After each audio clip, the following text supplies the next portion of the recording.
Hello everyone! Welcome to the Clark County Public Library program Summer Posse.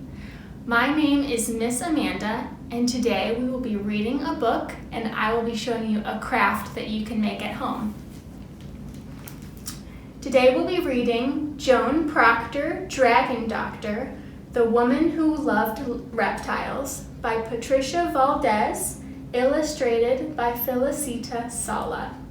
And today we're reading this with permission from Penguin Random House.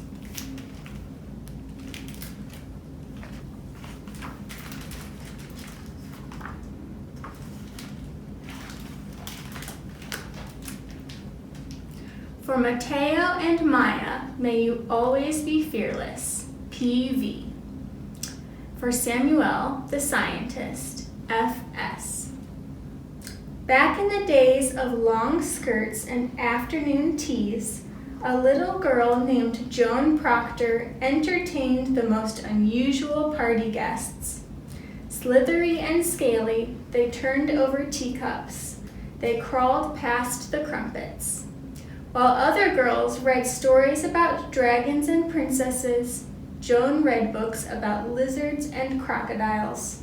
Instead of a favorite doll, a favorite lizard accompanied her wherever she went.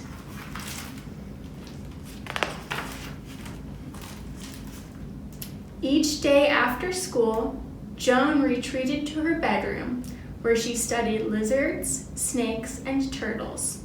She took careful notes, just like a scientist. And on the days Joan was too sick to attend school, tiny toes and eager eyes cheered her up. The reptiles were quiet and watchful, just like Joan.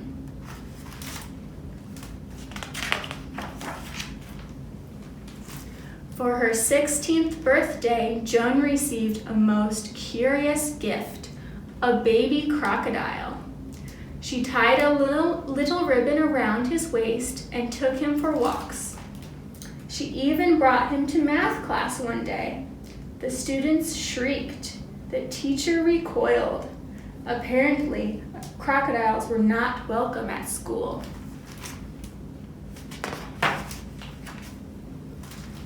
When Joan grew older, she skipped the parties and dances with her friends. Instead, she sought out the curator of reptiles and fish at the Natural History Museum. There, Joan and the curator talked snake scales, size, shape, texture, patterns, and even evolution. Sometimes Joan smuggled in her crocodile to the delight of the curator. He knew right away that Joan was special.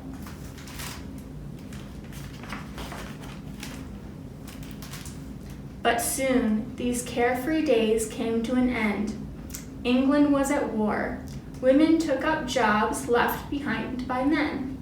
The curator found himself short-staffed at the museum, so he hired Joan as his assistant.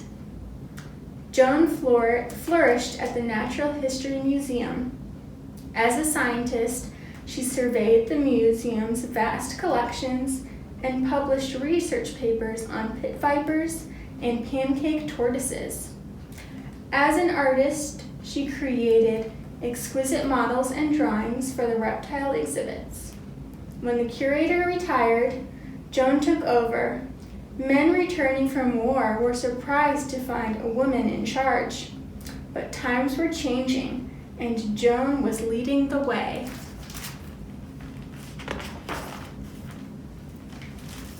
A few years later, the London Zoo decided to replace its old, outdated reptile house. The zoo director asked Joan to design a new home for the animals.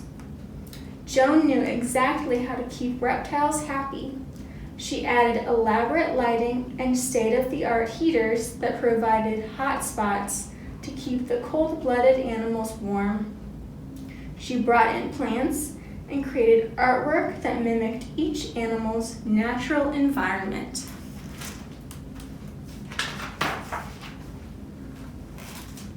Joan took extra care designing one enclosure in particular.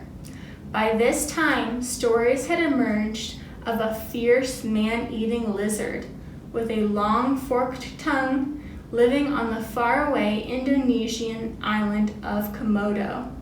It was rumored to be 30 feet long, faster than a motor car, stronger than an ox. They called it the Komodo dragon. The stories didn't frighten Joan. She dreamed of studying the dragons up close.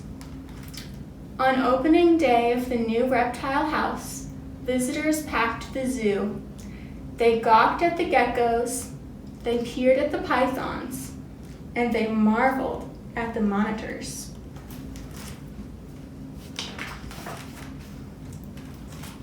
But when they reached Joan's special enclosure, they gasped.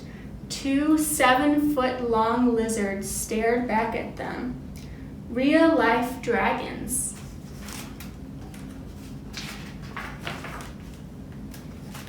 Although the visitors were thrilled, Joan was concerned. One of the Komodo dragons, Sumbawa, did not look well. To the shock of the zoo guests, Joan entered the enclosure. She moved Sumbawa to the reptile clinic with the help of 6 nervous keepers. The dragon let Joan clean a sore in his mouth with no fuss at all. In fact, he thanked Joan by licking her face. Joan thought Sumbawa was brave. The keepers thought Joan was brave. News of Joan and the Komodo dragons spread. Reporters flocked to the reptile house with questions. Had she ever been bitten? Was she afraid of the dragons?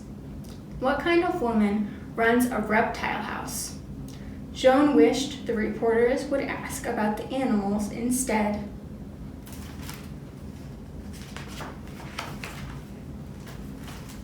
Joan cared for each and every creature in the reptile house, from daily health checks to delicate surgeries.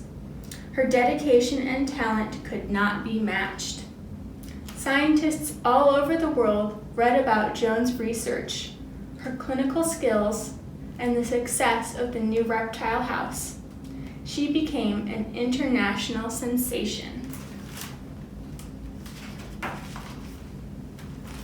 The Zoological Society of London invited Joan to present her Komodo dragon research at a scientific meeting. As Joan took the stage, she wheeled out Sumbawa sitting freely atop a large table. The audience squirmed in their seats. Joan stroked Sumbawa's head and fed him a pigeon. He ate it in one gulp.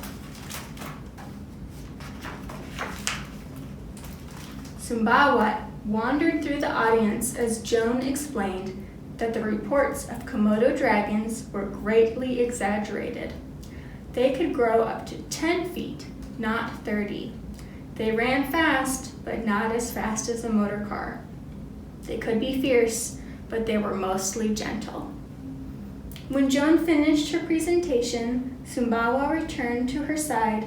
The audience erupted in applause. Joan's passion for reptiles never waned. For the rest of her life, she could be found walking or riding through the zoo with Sumbawa by her side.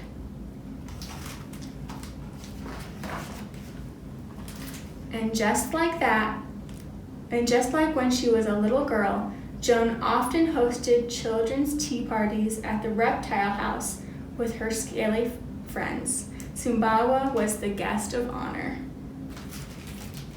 The end. And now I'll show you a craft you can make at home. You can make your very own reptile terrarium. First, you'll need a jar. Let's look inside.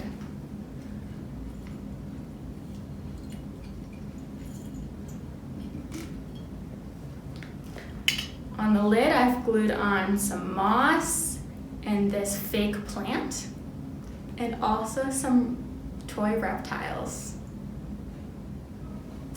Thank you for listening. Bye.